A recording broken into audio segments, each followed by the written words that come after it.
It sounds almost too simple, doesn't it? That every fortune ever made, every empire ever built, might begin not with capital or connections, but with, well, just a single potent thought. For many, that probably sounds like a feel-good platitude. But for others, it's the absolute foundational principle behind really every success story you've ever encountered. And today, on the deep dive, we're peeling back the layers on that very idea. We're diving into Thoughts Are Things, which is the opening chapter from the Genesis of Wealth, Thought into Action. Now, this isn't just any book summary. It's a modern spoken interpretation of Napoleon Hill's timeless classic, Think and Grow Rich, first published way back in 1937. A work that has quite literally rewired the minds of countless individuals, from CEOs to, everyday dreamers, guiding them to turn their grandest visions into tangible reality. Our mission today, it's really to give you a true shortcut to being well informed on this foundational concept, digging into how these ideas are designed for, well, real-world action and measurable results. So right out of the gate, the Genesis of Wealth kind of hits you with a truth bomb. Everything you see around you, from the device you're listening on to the building you're in, originated as a thought. Someone somewhere envisioned it, believed in that vision with unwavering conviction, and then brought it into existence. But here's the crucial distinction this interpretation makes. We're not talking about idle daydreaming here. This is about focused, definite thought. Right. And what's truly fascinating here, often misunderstood, is that this focused thought, as the text really emphasizes, must be backed by belief. Mm-hmm. This isn't just about, positive thinking, which can sometimes feel a bit fluffy. Yeah. This is a crucial, almost scientific distinction, you could say. Mm-hmm. Hill suggests that a significant mental barrier prevents so many brilliant ideas from ever leaving the conceptual stage. The book puts it pretty starkly. Doubt kills more dreams than failure ever could. It's like an internal sabotage mechanism. So It's not about wishing. It's about cultivating this unwavering conviction that makes the improbable seem not just possible, but, well, inevitable. Okay, and if you're looking for a compelling case study, our source gives us the legendary story of Edwin C. Barnes. Just picture this. A man consumed by one burning desire. He didn't just want a job for Thomas Edison. He was absolutely fixated on working with him as a business partner. Now think about the sheer audacity of that. He had no money, no connections, absolutely zero conventional qualifications. Right. For most of us, that's where the idea just stops. Right, exactly. But he held on to this vision so incredibly clear in his mind that it pulled him forward. It almost sounds like a fairy tale when you put it like that. It does, but what's remarkable about Barnes's actions, as they're detailed in the book, is how they actually manifest that unwavering thought. He traveled across the country with literally nothing, walked straight into Edison's office, practically demanding an audience. Incredible. That kind of bold, seemingly irrational action, driven purely by a definite purpose and this unwavering thought, that's what propelled him and the outcome.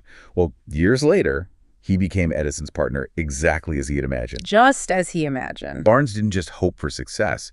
It's like he mentally possessed the idea of being Edison's partner long, long before it was a physical reality. He effectively programmed his subconscious for that outcome, which kind of raises an important question, doesn't it, for you, the listener? Yeah. What mental blueprint are you running on day in and day out? And here's where this interpretation of Hill's work really hits home for me. Hill, as quoted in this modern text, asserts, "When you desire something so deeply that you're willing to risk everything, the universe begins to move."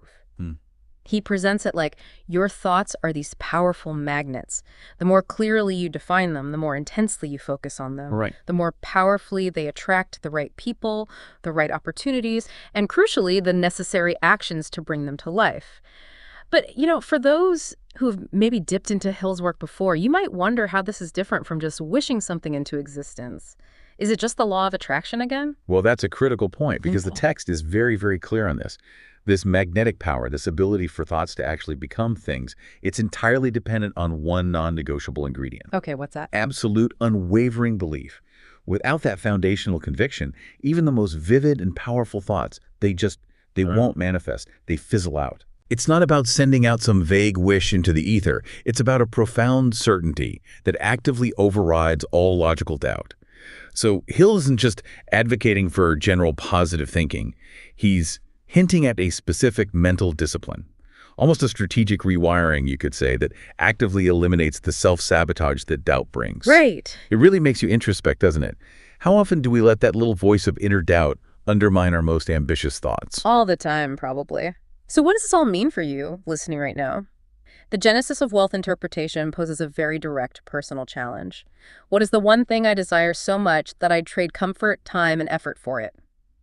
It's not about what you might want or what sounds good to others. It's about uncovering that deep, non-negotiable core desire that just demands action from us. And this is where the interpretation becomes incredibly powerful, I think. It states very clearly that once you know that, everything changes. Mm-hmm.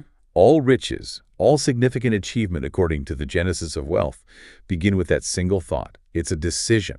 It's a conscious choice to Mm-hmm. believe when maybe no one else does. Mm-hmm. That's the undeniable starting point, the spark before the fire, if you like. So, to bring it all back to the core message that really permeates this initial chapter, Huh? whatever the mind can conceive and believe, it can achieve.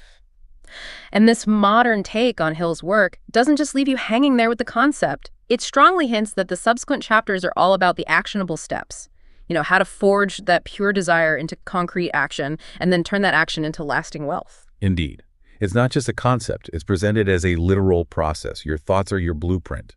They're shaping the reality you inhabit, whether you realize it or not. Your thoughts are your blueprint. I like that. So after this deep dive, here's something to think about. What is the very first thing you will start to blueprint in your mind right now with that kind of unwavering belief? What will you build?